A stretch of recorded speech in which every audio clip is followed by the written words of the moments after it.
a beautiful morning. Welcome to Sports Talk here on Atlantic Television Network. My name is Ekpo Temple, and you're welcome to Atlantic Television Network, where we take you through all the happenings in sports. So we have a lot for you this morning.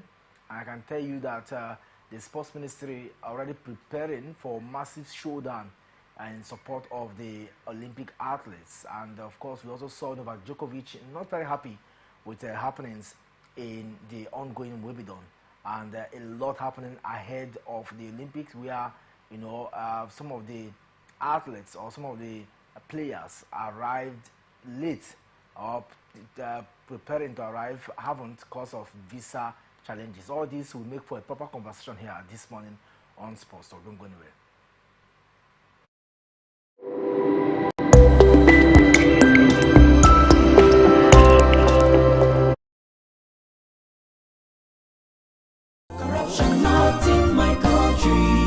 I don't get a lot. Boy, they won't booga me small. They say, man, give them bribe. I say, nothing. Okay, now, we'll go block later.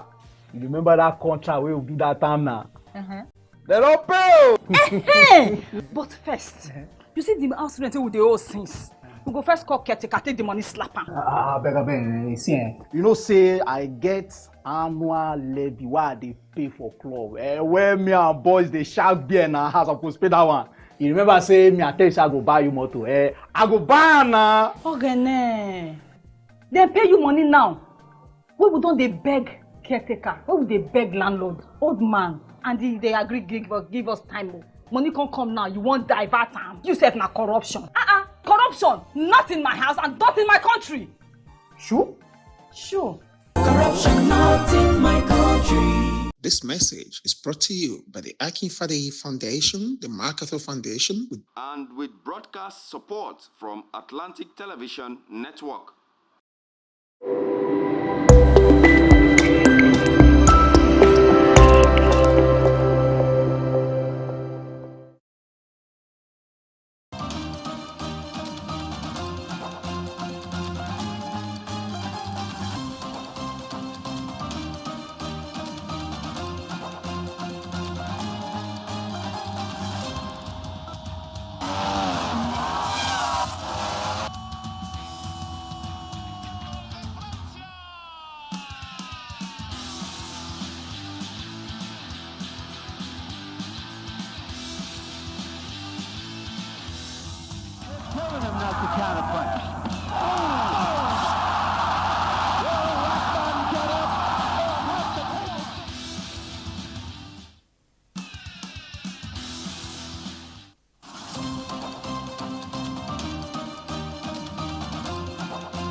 From the line across the ocean to the land beyond the mountains, through the Sahara, we bring all the sport news, live analysis, expert discussions on trending stories in politics, business, socio-economy, sports, and documentaries. So catch all the updates on the happenings around the globe. Stay focused on the fact today.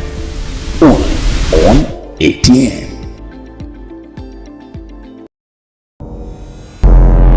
Every day our lives are changed by history. We are one people, all of us. Leaders. Nobody's ambition is what the blood. I have fought very firmly. Natural occurrence, war, and the world economy. I belong to everybody, and I belong to nobody. ATN covers it all on ATN Politics today.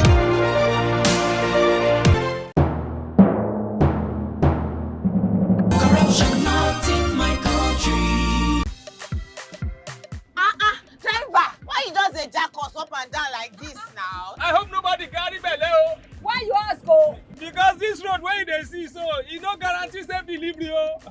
just dey vote for government, but we no get good governance. At all. Road so e no dey, light o usai, the infrastructure.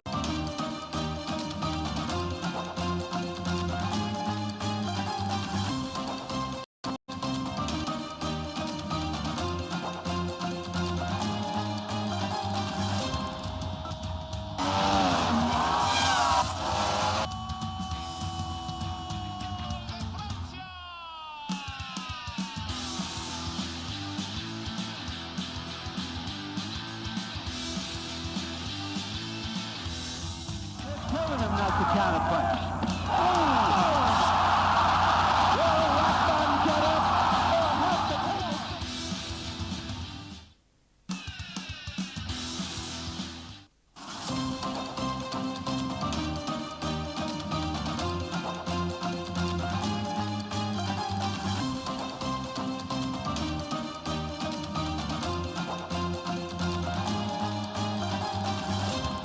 All right, welcome back from that break. If you're just joining us, it's Sports Talk here on Atlantic Television Network. Mike Emmanuel is in the studio, and of course, we have a lot to converse this morning. Mike, you're welcome to the show.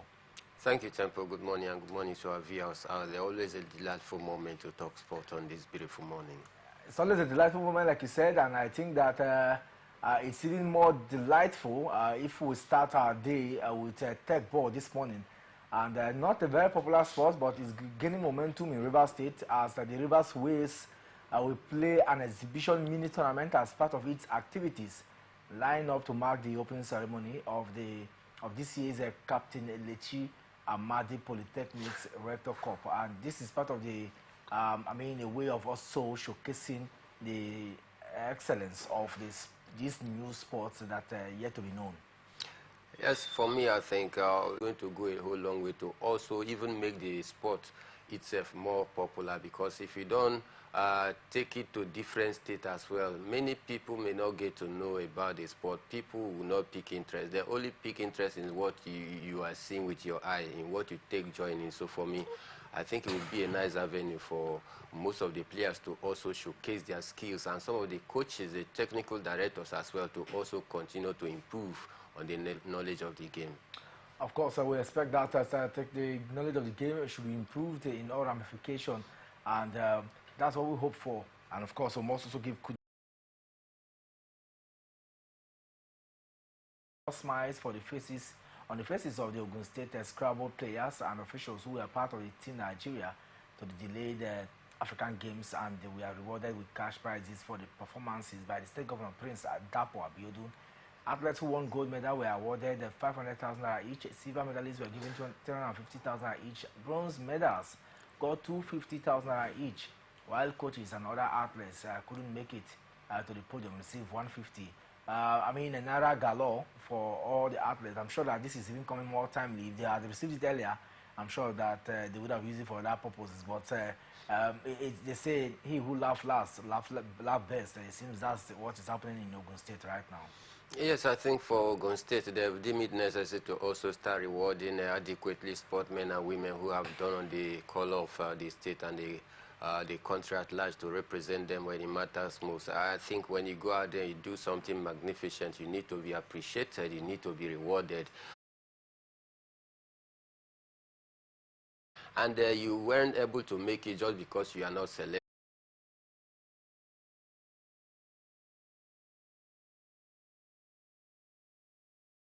Stand at the Railway Park Sports Center in Yaba will be open soon for public use.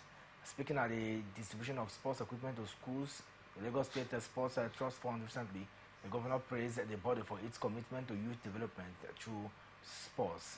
Although it was evident by the Commissioner for Youth and Social Development, Bolaji Ogunlede, he lauded the management of Lagos State Sports Trust Fund for the understanding of the place of sports in the overall development of the youth. This is quite interesting because I saw this story a few days ago, and reaction continues to trade this particular one in the area of getting a lovely size swimming pool. A lot of us are talking about the issue of swimming in Nigeria. Just maybe this could just be one of the ways to help out. Yes, I think Lagos State as well understand the need for them to also take advantage of this angle of sport as well to improve on it, building in a mini swimming pool is such a massive one, because you take a look at the history of the All-African game and the Nigerian game here, you discover that in the just last game here, which Bayelsa hosted, Lagos State was one of the leading states as well, who also amassed a lot of medals for themselves. And swimming as well was one of their major strengths, where they actually racked up, silverware in that angle.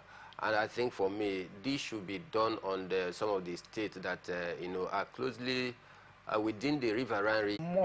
More states should come in and to see to the development of swimming, facilities in other nation from other state governments. Priority should be paid truly, because the last Olympic game we saw a swimmer.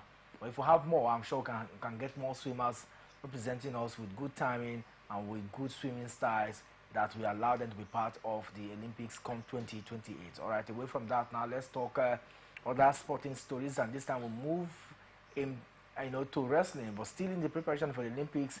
It looks like our athletes are massively preparing. Olympic-bound Nigerian wrestlers will observe the final training camp in Germany after participating in Spanish Grand Prix in Madrid. Now, at the Olympic tournament in Spain, Esther Kolowale, of course, she is into the 62 kg, and Ogun Soya, Christina, 53 kg, recorded bronze medal for Team Nigeria, respectively. Ogun Soya defeated her U.S. counterpart, Brian Gonzalez, 10-0, while Kolowale beat Swedish Johanna Luborg. But why they got medals, my thinking is, unexpectedly, the likes of Adekuroyo Dunayo and the likes of and the African champion Hannah Ruben lost in their categories, and these are the two top athletes. If we are expecting a win or for them to get a medal, this Odunayo Adekuroye and Hannah Ruben and let's not do issues. I don't know, like I said, the way it works. I haven't taken time to peruse through the rules out there. But then one thing is very certain, that Dunaya Dekoroye is one that we can always rely on any day, anytime. Like I said, building up to the Paris Olympic game, you don't expect them to give their 100% in this kind of a mini competition, or more like a warm-up game. Because injury might set in, and such person will not take part in Paris Olympic game. And it is the dream of every sportman and women to always be at the Paris Olympic game, because it's the biggest platform, it's the biggest sporting showpiece where you can express your talent to the world, for you to be recognized or to gain more fame and popularity. So for me, Nigerian contingent for this year's Paris Olympic game to succeed, and that is why the sport minister keep hammering in every opportunity he get to have an interface or discourse with the Nigerian Athletic Federation. He keep reminding them of the need that we go out there and compete favorably against the best across the globe out there in Paris Olympic game, which for me I think is a positive sign while heading for the Paris Olympic Games. Heading for the Paris Olympic Games, let's see how far it goes. But one thing very striking is that Nigeria will be a strong, opponent when it comes to, delivering the goods in different facets in the athletics and all that. Let's hope that we can even surpass the 2 medals won the last time. But are you very optimistic that we can surpass that 2 medals, looking at the preparation this year? Absolutely optimistic. If I tell you that I'm not possible squad that we need to offer at this point in time, because most of these athletes have also made it through for the Paris Olympic game. I tell you, they have been in a scintillating form so far this season for their different, club sides out there, both in Europe, and some of them that made the court coming from the home scene. So I tell you, it's a very strong contingent that we are taking to the Paris Olympic game, and I'm expecting us to even surmount the Atlanta 96 exploits, where we were able to put Nigerian name on the world map in terms of athletics. So for me, I'm very much hopeful that come this year's Paris Olympic game, we'll definitely have something positive to cheer home about regarding the So when I saw this morning, I had to go back to that script yesterday, and I saw the way he won. So it's more like you have just barely 24 hours to play than the avoidance of late night games too. The truth of the matter is, is it that the fans are no longer, they want to see a new face at the Wimbledon? Are they feeling that he has overachieved, and the fact that he stands as a threat to winning this particular one? Is he the fans' favorite in this tournament? Well, for me, I think since Novak Djokovic lost his #1 ranking to Yannick Sinner, I think it began to lose that relevance across the globe coming from the fans out there. And then again, in this kind of massive competition, you have won it more than any other player that is still very much in these years Wimbledon. It makes it look more like the arrangement when he continued to win. I mean, people want to see for the support of his opponent out there, but then you can't take away the quality of this man. If you truly want to see a new face, then the new gems, the young gems, they need to stand up and begin to, you know, demand for what is right. And it's major final of any of the Masters and the major ATP 500. So far this year. So you begin to ask yourself, why is it that whenever he comes in the court, to remember the last time too, he was part of, was it the French Open, one of the tournament, you know, he was hit on his head. Yeah. Something was thrown on his head, and that affected his overall play, and he exited the tournament.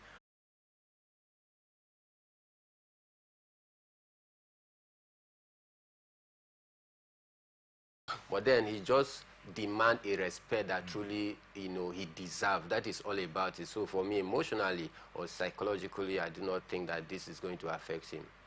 We also were just wondering why fans will be towing towards, you know, supporting Danish. Of course, different fans make up the spectator for a particular game. So I don't know. Maybe it's possible that we have more supporters of Higuain, or just maybe, like I said, conspiracy. Maybe those fans just wanted to trigger him a little bit. It could be fans of other tennis stars who feel that Novak Djokovic could just be the only one who can stop, you know, get past Alexander Zverev, and this is quite surprising for me.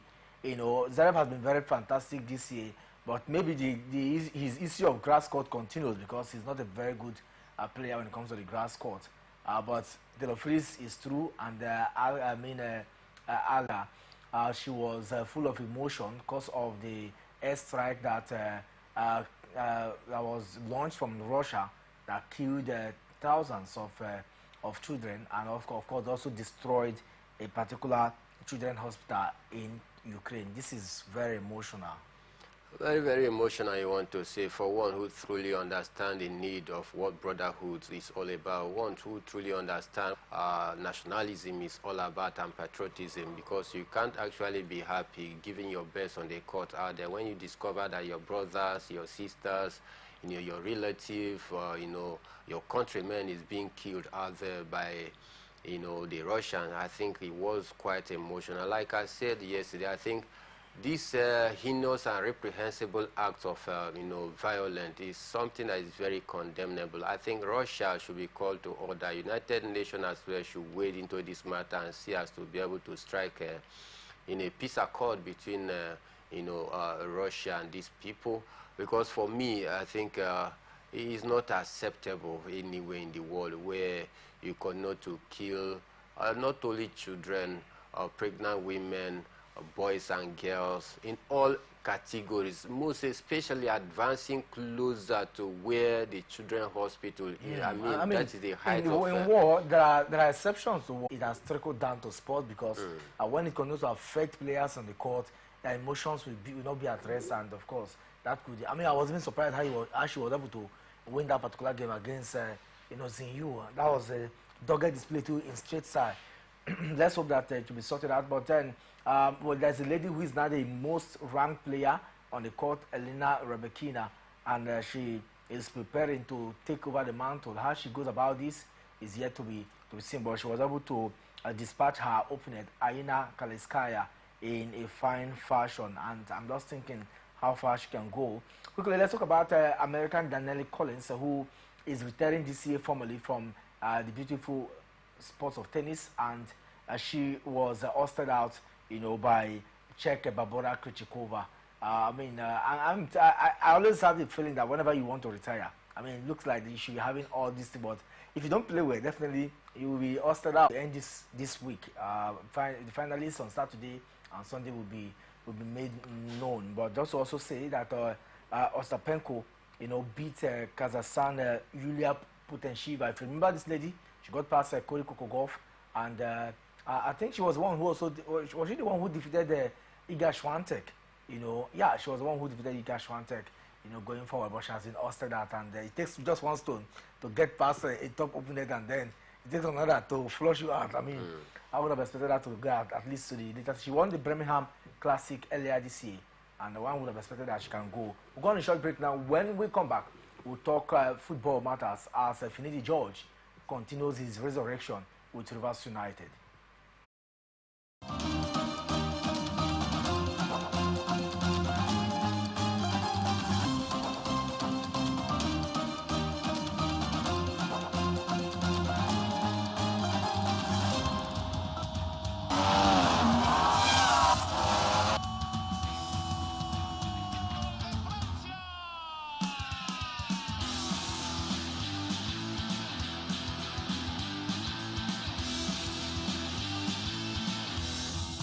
Telling him not to counterpunch.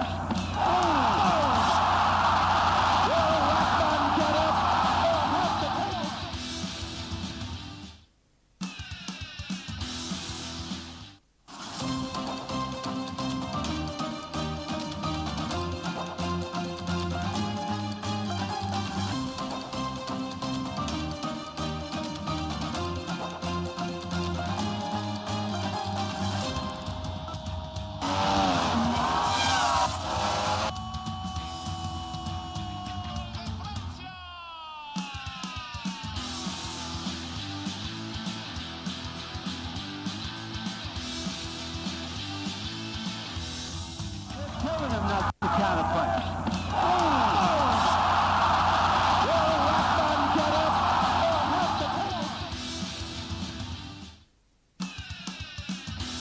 From the line across the ocean to the land beyond the mountains, through the Sahara, we bring all sport news, live analysis, expert discussions on trending stories in politics, business,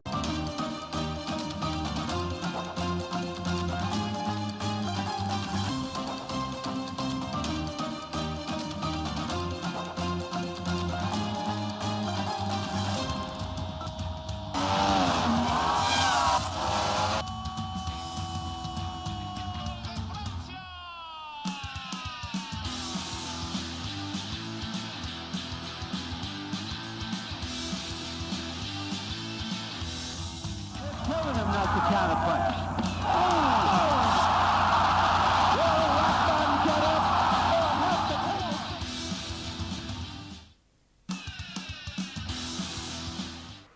All right, welcome back. As we prepare to wrap up conversation here this morning on Sports Talk, it's still here on Atlantic Television Network, and many thanks for you for being there with us. Mike, let's talk football matters, and it looks like the new technical manager of Rivers United, Finidi George, has led his team to the first training section, and it looks like he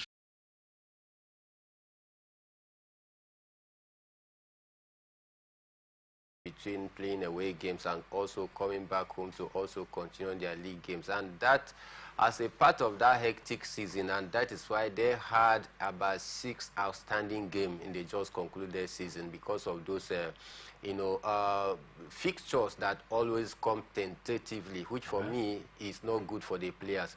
We understand in this part of the climb, our youth development is not like what is obtainable in the senior climb, where we say, okay, there are some competition or tournament where we just field in some fringe players or youth players so that at least to keep some of the first team players very fresh. No, here you use all the first 11, whether in the Confederations Cup, whether in the CAF competition, whether in the league. So it makes the players worn out.